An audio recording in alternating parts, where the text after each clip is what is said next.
do Ano Cultural em Guimarães. De certeza que ainda esta semana vamos voltar a Guimarães, nem que seja na nossa agenda cultural, para divulgar alguns dos eventos que vão acontecendo ao longo dos dias. Para já vamos dar início à rubrica Valor Seguro, hoje com um tema sensível nos dias que correm. Vamos falar da pensão de reforma.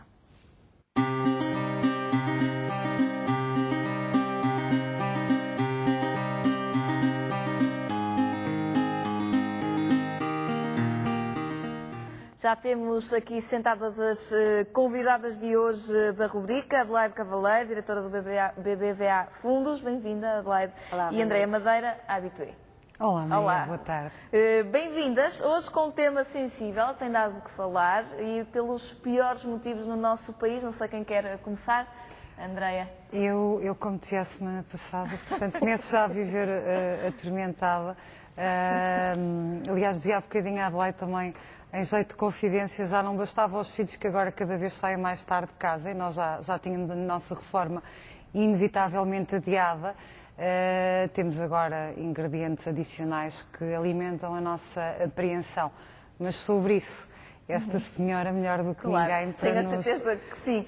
Adelaide, estamos a falar de algumas alterações nos últimos anos, se calhar meses mais fortes, relativamente às pensões no nosso país. Estas alterações já eram previsíveis para aqueles que estudam a forma como, por exemplo, até a pirâmide da nossa população estava a ficar. Sim, eram previsíveis. Eu creio é que certas alterações não tinham ainda chegado à população e porventura ainda não chegaram. Vamos lá ver, para além das alterações recentes que as medidas de austeridade provocaram, em Portugal tem havido grandes mexidas no sistema público de segurança social. Por exemplo, na última reforma que se fez em Portugal, fizeram-se algumas alterações que foram discretas, não chegaram ao cidadão comum, mas que têm como objetivo zelar pela sustentabilidade do sistema. E zelar pela sustentabilidade do sistema significa contrariar essas alterações demográficas na pirâmide de que estava a falar. De facto, nós vivemos numa sociedade, não estamos sozinhos, não é um fenómeno português, vivemos numa sociedade em que temos, felizmente, uma maior longevidade de vida, portanto as pessoas chegam à idade de reforma e o que é expectável é que tenham muitos e longos anos e de preferência felizes e tranquilos na reforma e aproveitem essa reforma. Eu creio que essa é a expectativa que todos temos. E por outro lado, temos na base da pirâmide menos pessoas a contribuir, na medida em que também como fenómeno de evolução e de sinal de maturidade das sociedades ocidentais onde nós também pertencemos, as pessoas têm cada vez menos filhos. E, portanto, este é um ingrediente, são dois ingredientes fatais para os sistemas de segurança social. Já quero saber a sua opinião relativamente ao futuro, mas antes disso, seria interessante percebermos de que forma é que os portugueses que foram entrevistados encaram o futuro, se já começaram a poupar, se acreditam na pensão de reforma. Vamos saber as opiniões.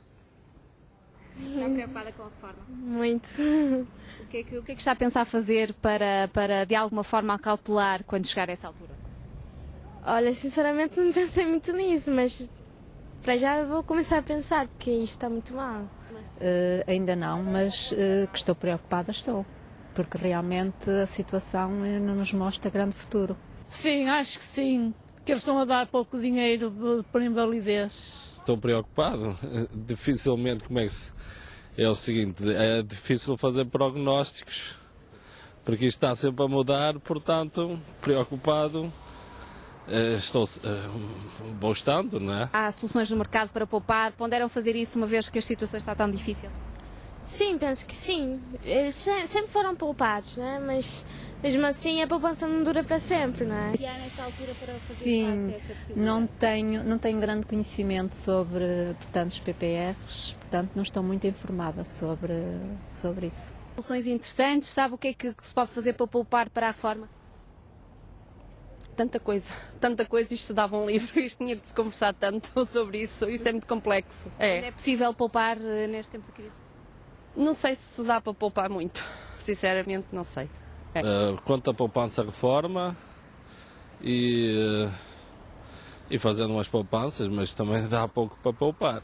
O nível de vida na reforma pode diminuir drasticamente? Sem dúvida, sem dúvida. É muito preocupante. Muito mesmo. Ai, sim, provavelmente vai a mim e a toda a gente, não é? Não é óbvio, não é? A gente na reforma não recebe como quando está a trabalhar, não é? Ele já está a baixar, já há muito tempo que está a baixar. Mas a reforma será pior?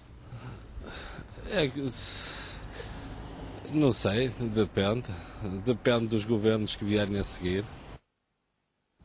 Depende dos ventos.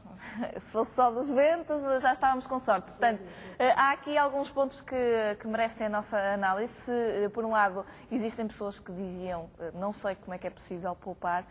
Por outro, havia aqueles que já estavam mais, se calhar, conformados com a realidade e assumiam que estes cortes eram inevitáveis e que iam continuar a acontecer. Opinião, Adelaide? Olha, eu achei interessante este último comentário sobre aquilo que eu pensei que eram governos. Não ouvi ventos, ouvi... Dependente dos... Depende dos governos. Ventos! Depende dos governos. Achei interessante porque eu acho que isto não depende nada dos governos. Os governos... Se calhar era melhor ele ter dito ventos mesmo. Pois, não sei. Acho que... Mudou-se os ventos, mudou-se as vontades, não era mais animador. Isto de facto não é um problema político, é um problema demográfico. Estrutural. E, portanto, os governos não... A orientação política dos governos não traz grande alteração à maneira de resolver isto. No entanto, em termos ideológicos... Eu acho que havia aqui uma questão muito importante e que creio que podia ser melhorada, que é a questão da informação das pessoas. E fazer-se um esforço de formação da população em geral, transmitindo como é que estas coisas funcionam e o que é que as pessoas devem fazer. Porque, de facto, se nós não vivermos assim angustiados, é um problema, mas creio que a maior parte de nós pensa que vai ser um problema, mas na realidade não acredita que isso venha a acontecer. Tem que haver aqui um meio termo. Não estamos a dizer para as pessoas viverem todos os dias ansiosas. Não vale a pena, não é? Isso mas também não é horrível. preciso relaxar de forma... Não, mas ignorar o problema e fazer de conta que ele não existe de todo não é a melhor solução. E, portanto, talvez que o papel dos governos fosse o papel da formação e da educação das pessoas. Designadamente, e a mim parece-me isso muito importante, educar os mais novos, os mais jovens, quer com hábitos de poupança sãos. Aliás, isso tem vindo aqui a ser aqui discutido nesse programa várias vezes e noutros, felizmente, já começamos a ouvir falar nestas matérias, mas também numa vertente de longo prazo, porque de facto poupar no longo prazo é um hábito que nós portugueses não temos. E tem que ser um hábito até da própria cultura portuguesa. É preciso introduzir este hábito. É preciso introduzir este hábito, definitivamente. De que forma é que considera que as pessoas que neste momento têm dificuldades em chegar ao final do mês e pagar as suas despesas conseguem ou deveriam conseguir poupar? Como é que conseguimos também... Pois, essa é uma boa pergunta. É como é que nós podemos poupar quando o nosso rendimento disponível está a ser seriamente reduzido. Mas eu a isso contraponho uma outra pergunta, que é a seguinte. Há 40 anos atrás, Portugal era um país muito mais pobre e nós tínhamos mais hábitos de poupança. Portanto, eu estou convencida que se trata de uma questão não de disponibilidade, embora ela também possa existir, evidentemente, mas sobretudo uma questão de atitude e uma questão de mentalidade. Portanto, esse hábito de poupar, por pouco que seja, mas durante muito tempo, de forma disciplinada e de forma esclarecida, faz toda a diferença. Agora, parece-me a mim que, por exemplo, há 40 anos não se utilizava, por exemplo, um exemplo só, o telemóvel. Hoje em dia o telemóvel é uma necessidade. Telemóvel, não é? E podia-se viver sem o telemóvel, se calhar aí poupávamos dinheiro. É somente uma sugestão. Pois, as famílias não tinham todas 2 ou 3 carros, não é? E andávamos de transportes públicos. um hábito que agora se vê regressar em Lisboa, não sei se aqui também já também. se vê, que é o da lancheira, o de levar o almoço, de levar o almoço de casa. Eu acho que houve alterações de hábitos muito significativas na sociedade portuguesa nos últimos anos. Estamos a caminhar, se calhar, para... Precisamos de os alterar, basicamente. Tem de ser. Para a semana... Para a semana, e aceitando aqui o conselho da Adelaide Cavaleiro, nós continuamos a acreditar que o melhor mesmo é formar e informar os mais pequenos e tentar corrigir alguns desvios de definição de prioridades que as gerações que estamos agora no ativo temos. Vamos regressar com um programa totalmente dedicado aos nossos valores de futuro. Vamos às escolas, vamos saber como está a correr a integração do projeto este ano, que reflexões têm feito os nossos meninos e meninas sobre estas coisas dos valores associados ao dinheiro e, portanto, vamos continuar... Portanto, valores de futuro, na próxima segunda-feira vai estar aqui presente no Porto Alive este tema.